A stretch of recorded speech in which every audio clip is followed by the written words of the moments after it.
Here's my idea. So, unique workouts for you ladies. We mail you some snow, and then we do a walking snow workout together online. Eh? It's brilliant, right?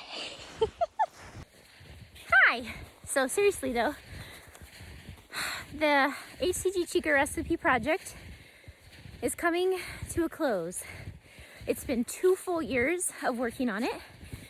We did almost 450 recipes. And as usual, I am basically trying to figure out what my next project is. I'm a little crazy.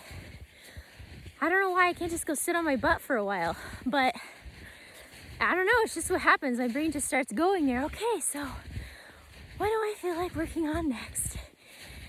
Anyway, so if you popped, can't talk because I actually am walking in snow because it's the end of November. But here's my idea. Let me catch my breath. My idea was, what if we have online workouts? Let me explain some more. The idea would be we'd have workouts designed for different age groups. So, you ladies, I have ladies in the 50 to 70 age range. I have quite a few of you ladies in my audience, and I want to be sensitive to just what you deal with and your limitations. And then I have a lot of ladies in the 30 to 50 age bracket. And so I feel like we'd probably need 2 different styles of workouts, or for each workout, I would definitely basically say, here's one way to do the workout and here's an alternative way to do the workout, depending on those limitations. One of the main ideas here, which I think is honestly different from a lot of online workout programs, is that, and I don't know if you guys will agree with this, but with all the research that I've done, weightlifting is really important to building your metabolism. And the reason I care so much about this is because I feel like it's the reason I've been able to maintain my weight loss for 7 full years as of this month. November 2019, I finished HCG in November 2012. So you don't have to use like huge, heavy barbell weights like at a gym. My idea would be these workouts would be something you do in your home. So with equipment that you could easily have, whether that be a few kettlebells or a couple dumbbells. There's a lot of body weight stuff that's technically weight as well, because we weigh a lot. So that's quite effective as well. But yeah, so my plan would really be about building strength through the weightlifting. It wouldn't be about cardio, although your heart rate would definitely be up there, just because honestly, when I'm doing a workout with a heavy dumbbell, my heart is beating super fast. So it's an excellent workout. I want them to be like 20 minutes or less. And the plan is that they'd only be designed for 3 days a week. So when I would program them, the idea would be, that you would only work out 3 days a week. And why is that? Because I've honestly found you don't need more than that to build strength and to get in shape enough. It's like we're not athletes here. I'm not trying to get you to like sub 10% body fat. I'm trying to help you guys get what I have, which is a normal life. So I only work out 3 days a week. That's it. And I find that it's enough, and it gives you plenty of recovery time, which it's the recovery time actually that allows you to get stronger. I didn't used to know that. If you're always sore and you never have time to heal, you can't really build muscle, because that's when your body builds muscle, is when it heals, and it needs some rest to do that. It doesn't mean you can't take a walk or do some light exercise, but you do need to give it that built-in rest time. So many of us, including myself, have overdone it. I want to just give you one quick example. There was a time when I was CrossFitting that I was going 4 days a week. And I had moved to a new CrossFit gym. And there's nothing wrong with 4 days a week. Like, sometimes I can do it. But anyway, the new CrossFit gym I was at was super intense. Like, the workouts were like 45 minutes of I was just, they call it balls to the wall, but like just killer, like at your max exertion for like the whole 45 minutes. So I was doing that, and I was trying to start going 4 to 5 days a week. And I actually not only did I gain some weight, sometimes when you gain weight, it can be muscle, which I've also done, and that's a great thing. Your body shape changes in a really good way, even if you're actually adding a few pounds of muscle.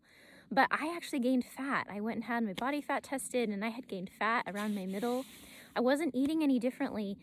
The thing was, when you exercise, if you do too much, it actually increases your cortisol levels. That's your stress hormone, and that actually causes fat storage. And women's bodies especially, they don't handle being in a stressful state constantly well at all. And so it's really important for us to make sure that our weekly pace of life is at a level that's not so stressful, and that includes our workouts. So yeah, that's my idea, you guys. It's just that it would be 3 days a week. The focus would be on lifting or doing things with weight at a slower pace, not so much super intense and jumping up and down constantly, because I just found it's not necessary. And the goal, the real point of this would not be like to get skinnier or to lose fat.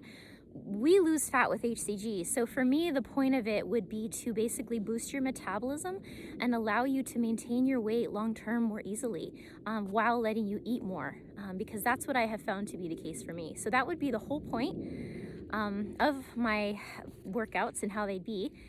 And so anyway, I'm just curious what you guys think of that. I don't know, maybe there's not enough interest, I'm not sure, but it would be a lot of work, and it would be another 2-year project. Probably what I would do is do the same thing that I've done with the recipe site, which is to make it free while I'm creating it. So like the workouts would be online and accessible for you guys to start using as I make them, and I'll gradually add to them. It would be actually even more work, I think, than the last project for me personally, just because I would record videos of me doing every single workout. So, just the creation of all those videos, that would be quite a bit. But I wouldn't mind it, if it's something that you guys, I really think that's the one piece that's left to what I've created anyway so far for supporting you guys that's missing. So I think that having the nutritional aspect of P2 and then P3 with my P3 to Life program, I think that's important. But I do truly feel that my exercise so consistently the last 8 years,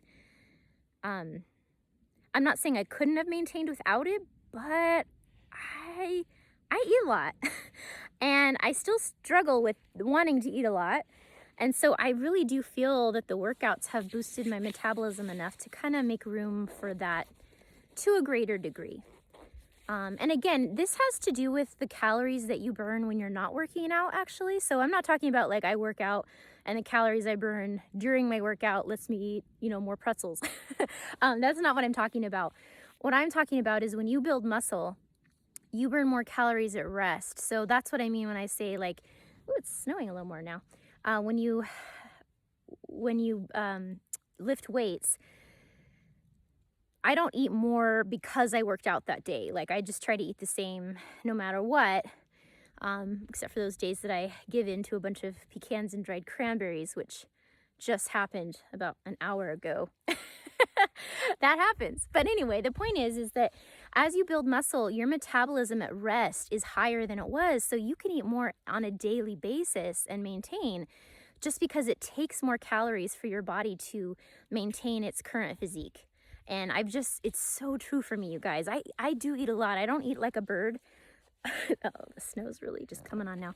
So yeah, I haven't maintained because I, eat 1,200 calories or something. I eat about 2,000 calories a day. And yeah, and I just know it's from all of the muscle that I've gained. Just to give you a real comparison, there was a book that I read where, oops, sorry, dropping my gloves in the snow, where they had done a bunch of hydrostatic body fat testing on a bunch of their weight loss patients over a period of like 20 years. And they had the charts by height. So I'm 5'1", and there's a general amount of muscle mass that a person of my height will have. And for me, I have about 20 pounds, 15 to 20 pounds more lean mass than someone else that's average, that's my height. So most people my height, 5'1", will have about 20 pounds less muscle than I do. I'm still small because I have less fat, so I'm still like a size 4. But that 20 pounds of muscle makes a huge difference. and how much I can eat. And you guys have seen my before and after photos. Like, I don't look like some weird bodybuilder, right? So I'm still, I have a very normal body, but changing the ratio on your body of how much of you is muscle and how much of you is fat. Sorry, my nose is running. This is as real as it gets. That makes a huge difference in how much food you can eat, and therefore how easily you can maintain your weight loss. And that's the whole goal, right? I mean, I think you're sick of having to yo-yo on the HCG diet, right? Like, it just gets so old. It's so strict. It's great for getting to a goal, but it's like you want to get to that goal and then be done and maintain it. So that's my idea. More later. Bye, guys.